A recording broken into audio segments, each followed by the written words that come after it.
समर्थ जय जय स्वामी समर्थ श्री स्वामी समर्थ जय जय स्वामी समर्थ। नमस्कार, स्वागत आहे तुम्हा सर्वांचं माझ्या मराठी यूट्यूब चॅनलमध्ये। स्वामी महाराजांच्या कृपेने तुमच्या सर्व चांगल्या इच्छा पूर्ण हो हीच मी स्वामींचरणी प्रार्थना करते आणि आजच्या या नवीन व्हिडिओला सुरुवात करते। उद्या आहे पितृपक्षातील पहिलाच मोठा सोमवार आणि या सोमवारी आलेली आहे संकष्टी चतुर्थी। तर पहा, आपल्या हिंदू धर्मात प्रत्येक दिवस हा कोणत्या देवांना समर्पित केला जातो। त्याचप्रमाणे सोमवार हा भगवान शंकरांना समर्पित केला जातो आणि याच दिवशी आलेली आहे चतुर्थी। चतुर्थी ही गणपती बाप्पांना समर्पित केली जाते।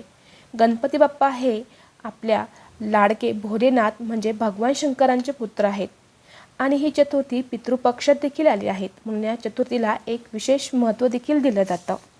गणपती बाप्पा हे विघ्न हरता आहेत, विघ्न नष्ट करणारे देवता आहेत, ज्ञान देवता आहेत, ज्ञान देणारे देवता आहेत, बुद्धी देवता आहेत। यामुळे हे गणपती बाप्पा सर्वांनाच अतिशय आवडतात आणि सर्वजण या गणपती बाप्पांना अगदी अतिशय प्रेमाने आणि भावनेने यांचे सेवा करत असतात आणि यांचे काही उपाय देखील करत असतात। गणपती बाप्पा हे आपल्या भक्तांवरती लवकर प्रसन्न होतात। फक्त त्यांना प्रसन्न करण्यासाठी आपण जे काही उपाय करतो, काही पूजा करतो, त्या फक्त अगदी श्रद्धेने जर केल्या तर ते गणपती बाप्पा आपल्यावरती लवकर प्रसन्न होतात असं देखील म्हटलं जातं। तर आजच्या व्हिडिओमध्ये मी तुम्हाला अतिशय प्रभावी उपाय सांगणार आहे। हा उपाय आपल्याला आपल्या मुलांसाठी करायचा आहे। प्रत्येक आईवडिलांना असं वाटत असतं की आपल्या मुलांना खूप शिकावं, खूप अभ्यास करावं, सांगितलेल्या गोष्टी सर्व काही ऐकाव्या, उच्च पदवी धारण करावी आणि त्याचप्रमाणे आपल्या मुलांवरती कधीच कोणते संकट येऊ नये, विघ्न येऊ नये यासाठी आईवडील हे भरपूर प्रयत्न करत असतात। कधी कधी होतं काय, मुलं हे अभ्यासामध्ये खूप हुशार असतात, पण अशी काही वेळ येते की मुलं हे अभ्यासामध्ये त्यांचं मन लागत नाही, त्यांना अभ्यास करावासा वाटत नाही, सांगितलेल्या गोष्टी मुलं ऐकत नाही, वाईट संगत जी असते ती मुलांना लागत असते, वाईट गोष्टींची सवय मुलांना लागत असते। यासारख्या गोष्टी जर मुलांमध्ये दिसून जर आल्या तर आईवडिलांना खूप चिंता वाटत असते। यासाठी आईवडील भरपूर प्रयत्न करत असतात की त्यांना योग्य मार्ग ते दाखवा। यासाठी आपल्याला प्रयत्न करणं देखील गरजेचं आहे। त्याचबरोबर चतुर्थीला काही उपायसुद्धा आपल्याला आपल्या मुलांसाठी करायचे असतात। सांगितल्याप्रमाणे गणपती बाप्पा हे बुद्धी देवता आहे, बुद्धी देणारा देवता आहे, ज्ञान देणारा देवता आहे, ज्ञान देवता आहे, विघ्न हरण करणारा देवता आहे। चतुर्थीच्या दिवशी आपल्या मुलांसाठी आपण काही उपाय जर केले तर ते उपायांचं 100% आपल्याला फळ प्राप्त होतं असं म्हटलं जातं। आता हा उपाय जो आहे तो उपाय तुम्हाला लहान मुलांपासून ते मोठ्यांपर्यंत करायचा आहे। अगदी लहान मुलं जी असतात ती शाळेत न जाणारी असतात, ती सुद्धा भरपूर हट्टीपणा करतात। त्यांना एखादी गोष्ट सांगितल्यानंतर ते ऐकत नाही, खूप चिडचिड करतात आणि अगदी घरामध्ये संपूर्ण दिवस त्यांची रडारड चालू असते। तर हे संपूर्ण गोष्टी मुलांच्या थांबवण्यासाठी तुम्हाला या उपायाची मदत होणार आहे। तसेच मोठ्या मुलांच्या बुद्धीमध्ये हा उपाय केल्यानंतर त्यांची वाढ होईल, अभ्यासात त्यांचं मन लागेल आणि वाचलेलं त्यांच्या लक्षात राहील आणि त्यामुळे त्यांना परीक्षेमध्ये त्यांना चांगलं भरभरून यश प्राप्त होईल। एखादा व्यक्ती भरपूर शिकलेला आहे, मुलगा तो उच्च पदवी धारण करत आहे पण त्याला ती होत नसेल तर त्यांनी सुद्धा हा उपाय करून पहा। किंवा घरीच बसलेले आहेत, शिकलेले आहेत पण कुठल्याही प्रकारची नोकरी प्राप्त त्याला होत नाही, नोकरी प्राप्त करण्यासाठी त्याने भरपूर प्रयत्न केले पण त्याला नोकरी प्राप्त होत नाही, मनासारखी नोकरी भेटत नाही, प्रमोशन होत नाही, त्यांनी सुद्धा हा उपाय करून पहा। उपाय केल्यानंतरच त्याचा आपल्याला फळ प्राप्त होत असतं। तर हा उपाय करण्यासाठी तुम्हाला 2 वेलची घ्यायच्या आहेत, यानंतर तुम्हाला 5 दुर्वा घ्यायच्या आहेत आणि गूळ आणि फुटाणे तुम्हाला एका वाटीमध्ये घ्यायचे आहेत। या 3 वस्तू गणपती बाप्पांना अतिशय प्रिय आहेत। जेव्हा आपण त्यांना प्रिय असणाऱ्या वस्तूंचे काही उपाय करतो, सेवा करतो, तेव्हा साक्षात गणपती बाप्पा आपल्यावरती प्रसन्न होतात आणि आपल्या सर्व इच्छा पूर्ण करतात। सर्वप्रथम तुम्हाला उद्याच्या दिवशी गणपती बाप्पांची मूर्ती असेल तर त्यांना पंचामृतने अभिषेक घाला। त्यानंतर गणपती बाप्पांना स्वच्छ करून तुमच्या घरामध्ये त्यांची स्थापना करा।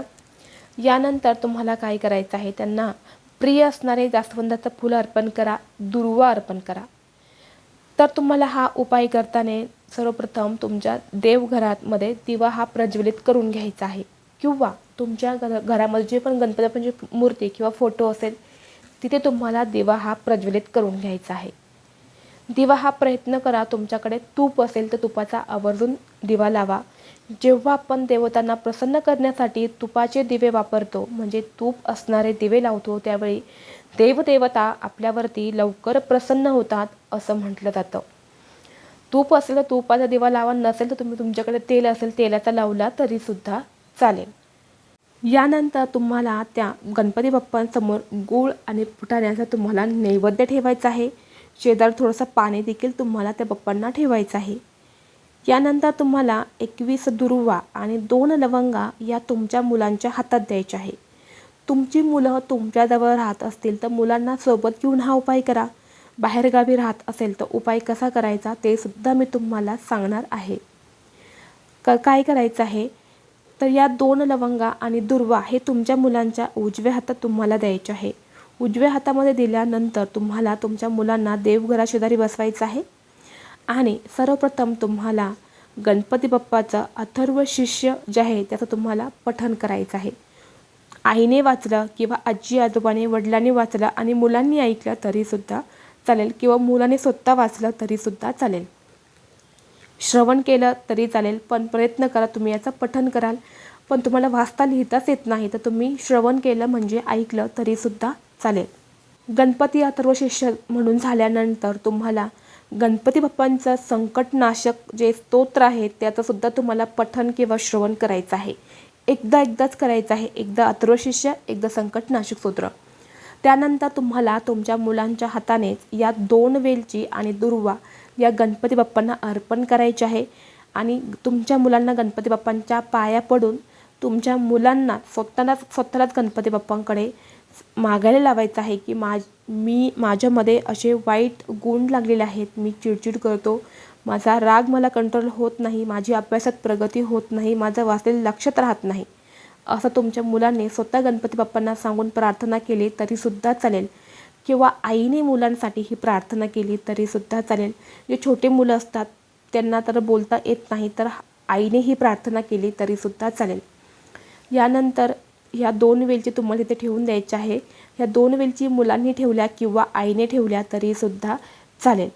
त्यानंतर या 2 वेलची तुम्हाला गणपती बाप्पांच्या एकदम पायापाशी ठेवायच्या आहेत आणि दुर्वा यासुद्धा गणपती बाप्पांच्या पायापाशी किंवा त्यांच्या उजव्या हातावरती तुम्हाला ठेवायच्या आहे. यानंतर या 2 वेलची तुम्हाला संपूर्ण दिवस आणि रात्रभर तशाच गणपती बाप्पांसमोर ठेवायच्या आहे. उद्याच्या दिवशी म्हणजे मंगळवारची सकाळी उठल्यानंतर तिथे दिवा प्रज्वलित करायचा आहे. गणपती बाप्पांची सुखहर्ता दुःखहर्ता आरती करायची आहे. यानंतर त्या 2 वेलची तुम्हाला उचलून घ्यायची आहे.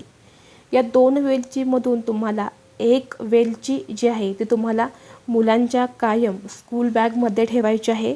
अशी एखादी पुडी बांधा आणि ती पुडी तुमच्या मुलांसोबत कायम राहील, तुम्हाला याची काळजी घ्यायची आहे.